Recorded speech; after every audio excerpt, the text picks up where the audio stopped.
Hey listeners, this is Peter, and welcome back to the History Shorts podcast. This humble show is brought to you by the Podcast Republic, your ultimate listening app. Discover and subscribe to thousands of podcasts from around the globe, yours truly included, and all in one place. Download Podcast Republic now, available on Google Play and the Apple App Store. Today on History Shorts. The swastika, a symbol whose modern perception is almost universally associated with Nazism and genocide, possesses a history that stretches back thousands of years, long predating the rise of Adolf Hitler and the Third Reich. In fact, its earliest known appearances emerged in the archaeological record of the ancient world, where it served as a geometric motif and religious emblem across a vast area of human civilization. For millennia, it signified prosperity, life, and cosmic order across diverse civilizations and continents. Yet, through its deliberate appropriation by the Nazis, it became one of the most potent symbols of human cruelty, intolerance, and mass violence. But its story is a lot more complicated than that. So today, let us talk about the swastika before it was stolen by Adolf Hitler. Yesterday, December 7th, 1941, it's one small step for man, one giant leap for mankind. Mr. Gorbachev, tear down this wall.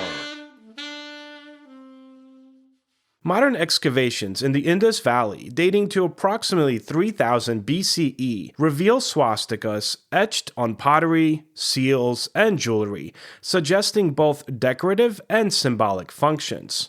Similarly, in Neolithic Europe, swastikas appear on ceramics and stone carvings, often in repeated or rotational patterns that hint at associations with the sun, fertility, or the cyclical nature of life.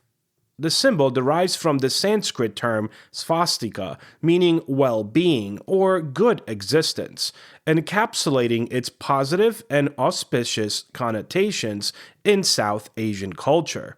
Within Hinduism, Jainism, and Buddhism, the swastika was, and in many places remains, a sacred emblem, symbolizing prosperity, balance, and the harmonious order of the universe.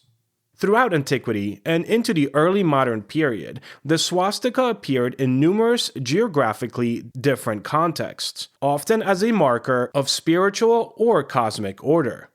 In Greece, it was incorporated into pottery and architectural ornamentation. In pre-Columbian Mesoamerica, variants of the motif appeared in carvings and textiles, where scholars have interpreted them as representations of movement, cycles, or cardinal directions.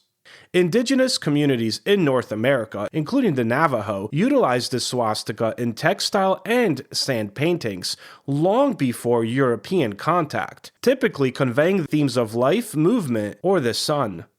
In these contexts, the swastika's presence was one of benign symbolism, a visual shorthand for prosperity, protection, and cosmic continuity rather than any ideological exclusivity. European societies encountering these motifs through trade, exploration, and colonial scholarship often viewed the symbol as an exotic or ancient form of ornamentation, divorced from any particular theological or political framework. By the late 19th and early 20th centuries, the swastika underwent a process of cultural reinterpretation within Europe and North America, propelled by the growing interest in archaeology, anthropology, and racial theory. Scholars and artists of the period frequently encountered the swastika in archaeological reports from India, Central America, and the Americas, interpreting it as a universal symbol of ancient wisdom or racial continuity. Within the context of Germanic and Nordic revivalist movements, the swastika was appropriated as a purported emblem of the Aryan race, a concept derived from linguistics and anthropology rather than any contemporary reality. Organizations such as the Thule Society in Germany, an esoteric and nationalist group active in post-World War I period, viewed the swastika as a mystical insignia of ancestral purity and strength. It linked it to their ideological preoccupations with heritage, racial identity, and cultural destiny. In these circles, the symbol's benign associations with luck and cosmic harmony were then gradually overtaken by notions of racial mysticism and nationalist fervor, laying the foundation for it being later politicized. The ascension of Adolf Hitler and the National Socialist German Workers' Party, the NSDAP, in the early 1920s mark the pivotal moment in the transformation of the swastika from just a symbol of general auspiciousness to one of authoritarian ideology. Hitler himself, immersed in the nationalist currents of the period, recognized the emblem's visual simplicity, symmetry, and pre-existing cultural associations with the so-called Aryan past as an effective tool for his propaganda. In 1920, the NSDAP formally adopted a version of the swastika, a black swastika tilted at a 45-degree angle with a white circle on a red field, as the party's flag. The choice was deliberate, intended to convey notions of unity, purity, and national renewal. Within months, the symbol became omnipresent in Nazi rallies, publications, and propaganda materials, signaling both party affiliation and ideological allegiance. The swastika's prominence was further codified through legislation and state rituals after the Nazis seized power in 1933, when it was enshrined as the national flag of Germany and incorporated into military, government, and civilian symbolism. Once embedded in the apparatus of the Nazi state, the swastika acquired associations far removed from its prior connotations of prosperity or cosmic order.